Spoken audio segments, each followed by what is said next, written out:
Aujourd'hui, c'est le 1er janvier 2020 et voilà, c'est le temps des vœux. Et puis pour moi, c'est aussi le temps du bilan de 2019, parce que je ne peux pas faire abstraction de ce que j'ai vécu toute l'année dernière pour pouvoir commencer cette nouvelle année avec une nouvelle énergie. Parce que c'est aussi parce que j'ai vécu tout ce que j'ai vécu cette année passée que je peux m'autoriser, entre guillemets, à réajuster et équilibrer tout ce qu'il y a encore à équilibrer sur cette nouvelle année qui démarre. Donc l'année dernière, eh bien, encore beaucoup d'émotions, beaucoup d'expérimentations différentes. Ça a été de l'impatience, mais aussi beaucoup de patience que j'ai pu découvrir aussi en moi, de la persévérance, franchir des étapes avec davantage de confiance, de la rumination mentale, mais un petit peu moins par moment, de l'inquiétude aussi pour ceux que j'aime.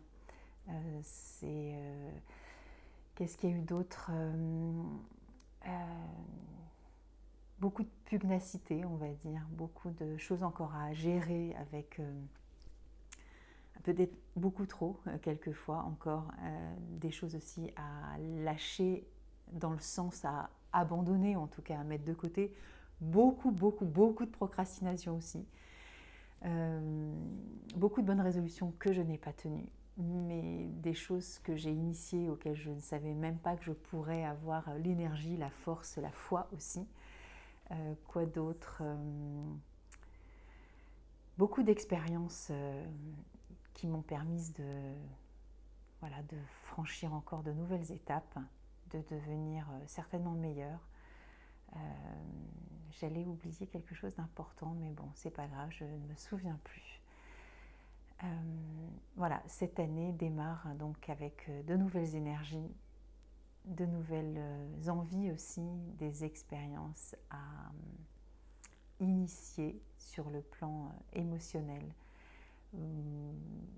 Beaucoup de probablement de non aussi à mettre, de choses à laisser de côté, à un peu moins de s'occuper des autres, mais un peu plus de moi par exemple.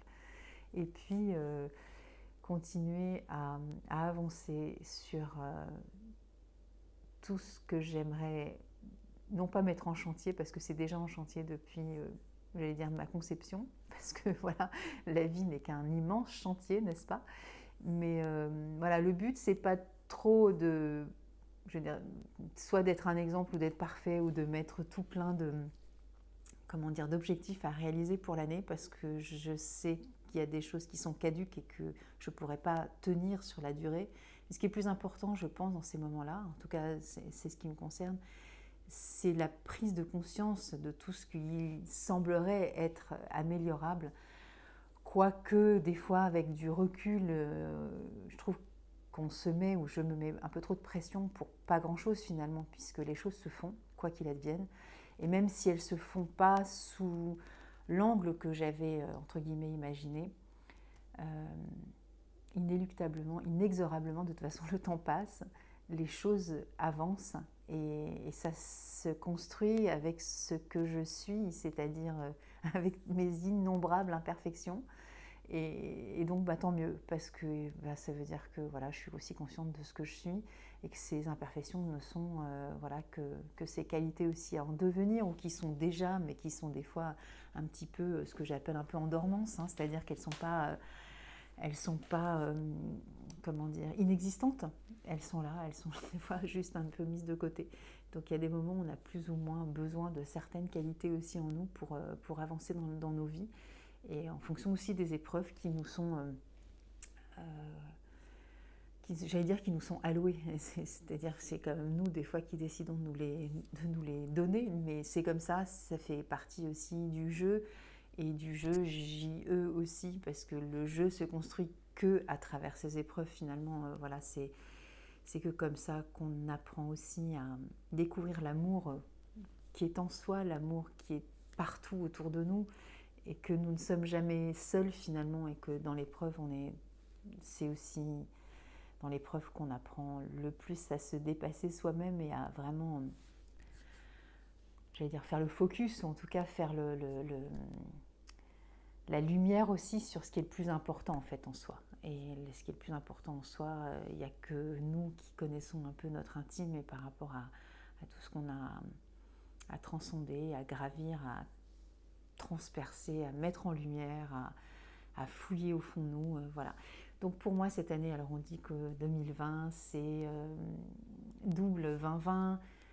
En numérologie, si on fait la contraction, ça fait le chiffre 4. Donc 4, c'est autre chose que le 20. Donc le 4, c'est aussi l'enracinement, c'est travailler sur les fondations, sur la stabilité, sur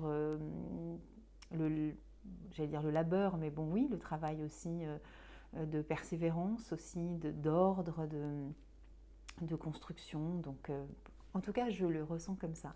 On est le premier jour de l'année, il est fin de journée, et voilà, l'énergie pour moi a déjà commencé avec pas mal de structures, à mettre des choses en ordre dès mon réveil. Et voilà, je me souhaite de continuer comme ça pour pouvoir construire aussi cette année aussi qui va devenir une ancienne année, donc en 1er janvier 2021, et j'aurai probablement fait tout ce que j'estime être maintenant juste pour pouvoir préparer aussi cette prochaine année. Donc voilà, un an à œuvrer pour tout ce qui est le meilleur en moi, j'imagine, et accueillir aussi et accepter tout ce qui pourrait me sembler, entre guillemets, des embûches, des épreuves, des handicaps, des renoncements,